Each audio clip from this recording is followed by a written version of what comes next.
600 family food packs ipinamahagi po ng DSWD sa Malilipot, Tabaco City at Kamalig sa Albay. Mula dyan sa Kamalig Albay, meron pong live report si TJ Mendoza. TJ, kamusta ka na dyan?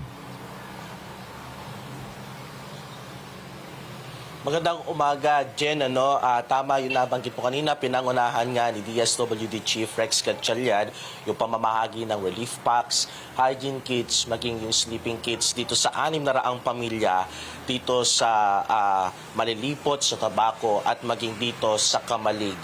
Albay. Kahapon bumisita dito si ang kalihim para mismo pangunahan yung pamamahagi ng mga food packs at silipin yung kalagayan ng mga evacuees natin na lumikas dahil sa pag-aalboruto ng Bulkang Mayon.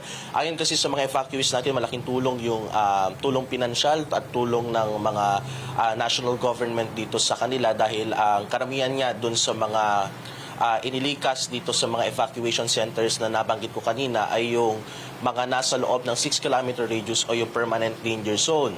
Ngayon, panawagan ng mga karamihan sa mga nakausap namin na evacuees doon ay yung malinis din na tubig dahil nga nung nabanggit nila na nasimulan yung mag-alboroto ng bulkan, umahalo yun doon sa tubig na kanilang iniinuman doon sa mga bukal o yung sumalapit doon sa kanilang pinagkukunan at saka yung kanilang kabuhayan sa pang-araw-araw dahil madalas sa kanila na nakausap namin ay mga nag-aalaga ng hayop at may pananim.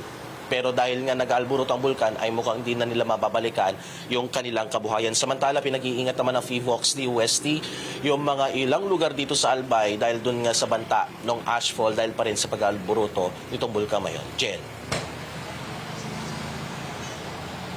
Pero okay naman kayo dyan, TJ. Jen, okay na okay kami dito ngayon. Sinusubukan namin sulyapan kanina yung Mayon pero hindi namin makita dahil medyo mamog pa ngayong umaga at medyo maulan rin nung kagabi. Kaya medyo hindi namin masilayan ngayon yung Greater Globe kagabi at maging yung kung anong sitwasyon nitong nitong Bulkang Mayon ngayong umaga. Pero sa Magdamag, wala namang major activity ang Mayon.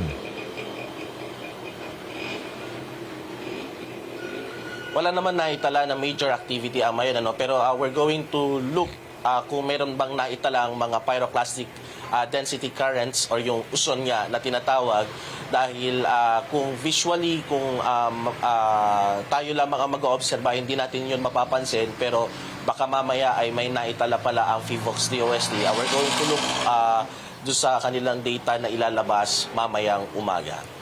Okay, salamat TJ. Ingat kayo dyan.